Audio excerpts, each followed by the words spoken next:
Hello दोस्तों, channel पर आपका स्वागत है। उच्च और नीच ग्रह के बारे में बहुत प्रश्न आते हैं चैनल पर कि उच्च ग्रह क्या हमेशा अच्छा प्रभाव देगा, नीच ग्रह क्या हमेशा खराब प्रभाव देगा।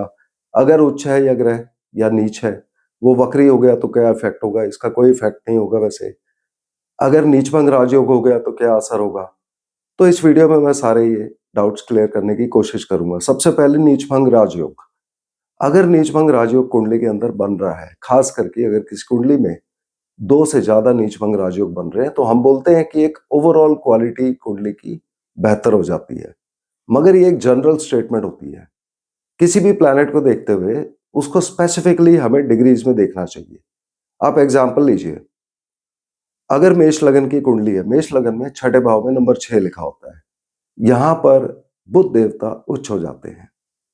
मगर यही बुध इसी उच्च राशि में अगर 23 डिग्री 20 मिनट से लेकर 30 डिग्री के बीच में बैठे हैं, तो ये मंगल के नक्षत्र में होंगे, जो कि लग्नेश होते हैं। मगर उसके बावजूद मंगल यहाँ अष्टम भाव के मालिक होते हैं। तो अगर अष्टम भाव खाली है या मंगल देवता स्वयं वहां बैठे हैं, उस केस में बुध की जब भी दशा अंतर्दशा चलेगी, वो 8वें भाव के गलत प्रभाव देगा ही देगा और बंदे को प्रॉब्लम आएगी ही आएगी। मगर यही बुध अपने अच्छे प्रभाव कब देगा? क्योंकि वो नौकरी के भाव में बैठा है, तो नौकरी कब देगा आदमी को? जब भी किसी ऐसे ग्रह की दशा अंतर्दशा चलेगी जो बुध के नक्षत्र में बैठा है, यानी कि मेष लगन की कुंडली में ही जहां पर नंबर 4, 8 और 12 लिखा होता है, वहां पर जो भी ग्रह होगा बुध के नक्षत्र में, उनमें से कोई हो सकता है अगर वो लास्ट की डिग्रीज में हो, यानी कि 16 डिग्री 40 मिनट से 30 डिग्री के बीच में। जब भी उस ग्रह की दशा अंतर्दशा प्रत्यंतर दशा चलेगी, वो ग्रह व्यक्ति को नौकरी देगा। अब यार नोट करिए, अगर 12 में वो ग्रह है तो 12वां भाव विदेश का होता है, तो लोग सोचते रहेंगे कि हम विदेश जाएंगे, मगर एक्चुअली उनको नौकरी मिलेगी उस पीरियड में, प्रोवाइडेड कि उस ग्रह के नक्षत्र में कोई और ग्रह ना हो। तो हमें डिग्री वाइज इसको कैलकुलेट करना चाहिए। आपको एक और एग्जांपल देता हूं।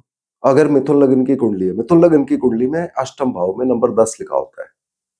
अब यहां पर बृहस्पति नीच हो जाएंगे, मगर इस 10 नंबर के अंदर कौन से ग्रहों के नक्षत्र आते हैं?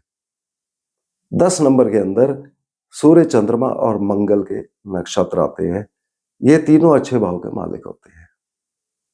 तो अष्टम भाव में यदि बृहस्पति नीच भी बैठे हैं, तब भी जब भी इनकी दशा अंतर्दशा चलेगी, डिपेंडिंग ऑन वो किस डिग्री में है, किसके नक्षत्र में है, चंद्रमा के नक्षत्र में है या सूर्य के नक्षत्र में है या मंगल के नक्षत्र में। खास करके अगर मंगल के नक्षत्र में हुए, जो कि 11वें घर के मालिक होते हैं, तो ये दशा अंतर्दशा व्यक्ति की बहुत अच्छी जाएगी।